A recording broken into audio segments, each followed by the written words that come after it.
Vous êtes fan d'anime japonais et vous voulez savoir ce que l'année 2025 nous prévoit de beau sur ce point-là? Eh bien, ne vous en faites pas, vous avez frappé à la bonne porte, car aujourd'hui, on vous présente un top 7 des animés attendus pour 2025.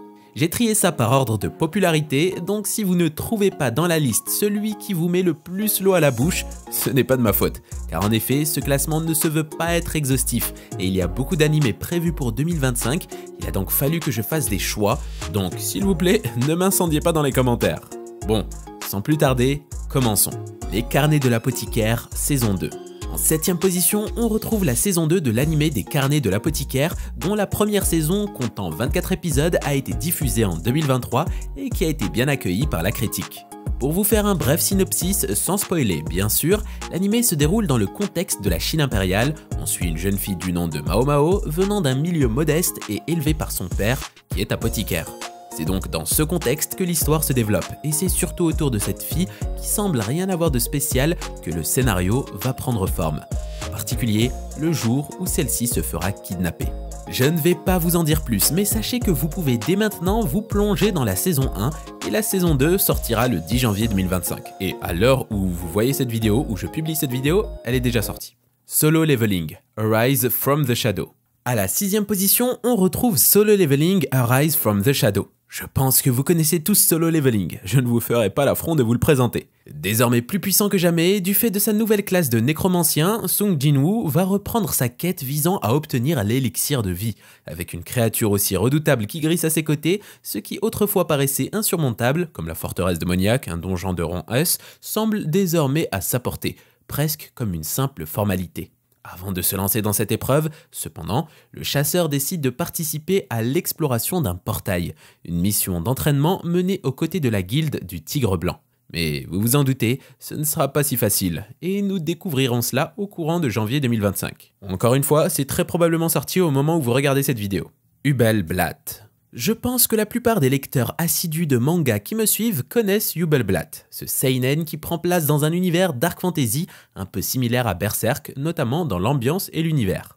Pour ceux qui ne connaissent pas, Hubelblatt prend place dans un monde médiéval fantastique, un peu similaire à Berserk, mais sous fond d'une légende qui raconte une histoire bien particulière, celle des 14 lances sacrées qui ont été confiées à des héros pour vaincre une menace destructrice.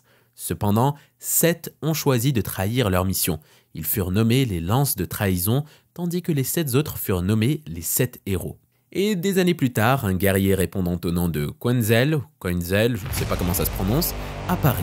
Ce dernier, aux apparences de héros, porte cependant en lui un lourd secret. Il est l'un des supposés lances de la trahison, qui a été trahi et laissé pour mort par les 7 héros. Il cherchera donc la vengeance, encore une fois un peu comme Guts de Berserk. Bref, le manga sera adapté en animé et c'est prévu pour le 10 janvier 2025. L'Atelier des Sorciers. En 4ème position, on retrouve L'Atelier des Sorciers, un seinen du genre fantasy-aventure dont l'histoire nous emmènera auprès de Coco, une fille qui rêve de devenir une sorcière. Je tiens à le préciser, mais sorcière dans le lore de l'animé, ce n'est pas un terme péjoratif, c'est simplement une femme qui pratique la magie.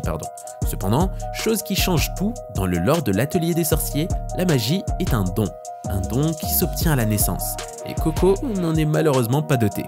Mais c'est alors qu'un beau jour, elle croise par le hasard des choses un mystérieux magicien itinérant dont la pratique de la magie ne ressemble à rien de ce qu'elle avait vu auparavant. Et ce jour-là, notre protagoniste comprendra que son rêve est possible. L'animé est prévu pour 2025 et ça sortira sur Crunchyroll. Devil May Cry. En 3ème position, on retrouve Devil May Cry. Et oui, moi qui ai toujours cru que ce n'était qu'un jeu vidéo, à l'écriture de cette vidéo, j'ai appris qu'il existait également un animé répondant au nom de Devil May Cry, où l'on suit les aventures de Dante, un chasseur de démons, et également détective privé dans une agence qui se nomme Devil May Cry. Je ne sais pas ce qu'il en sera de celui qui est prévu pour 2025, car je n'ai trouvé pratiquement aucune information à son sujet. Mais sachez que si vous appréciez l'animé Devil May Cry, une suite ou un film, ou je ne sais pas vraiment, sortira sur Netflix en avril 2025. Sakamoto Days. À la 2ème position, on retrouve Sakamoto Days, un shonen bien connu où l'on suit Taro Sakamoto, un assassin adulé par tous dont le talent est égal à sa renommée. Sakamoto va malgré ce statut un peu particulier tomber amoureux, se marier, devenir papa, prendre sa retraite, prendre du poids et devenir patron d'une petite supérette de quartier. Une vie somme toute banale pour un homme de son rang. Et un beau jour, ce dernier va se faire rattraper par son passé. Et par la force des choses, il reprendra du service. Et malgré ses kilos en trop et sa période d'inactivité, Taro n'a pas perdu la main. Bref, quoi qu'il en soit, si vous avez apprécié le manga, l'anime est prévu pour le 11 janvier 2025. Lazarus. Lazarus est sans doute l'anime le plus attendu en 2025, et même si ça ne vous dit rien, sachez qu'aux États-Unis, beaucoup de gens l'attendent avec impatience.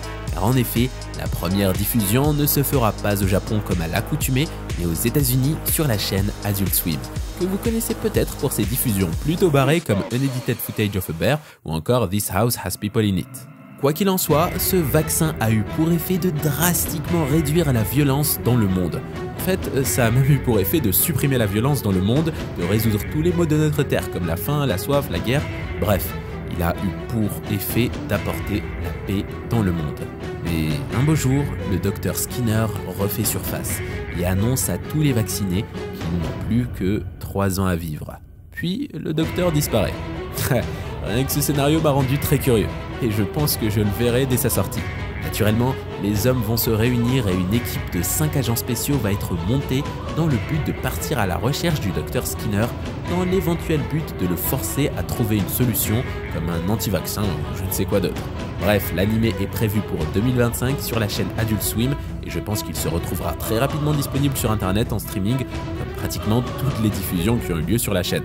Et voilà, notre classement touche à sa fin. J'espère vous avoir mis l'eau à la bouche et si vous attendez d'autres animés, n'hésitez pas à nous le dire en commentaire. Je suis très curieux d'entendre ça. Par ailleurs, si le classement vous a plu ou que vous appréciez notre travail, n'hésitez pas à nous laisser un pouce bleu et à vous abonner pour plus de contenu comme celui-ci. Moi je vous dis à bientôt dans une prochaine vidéo.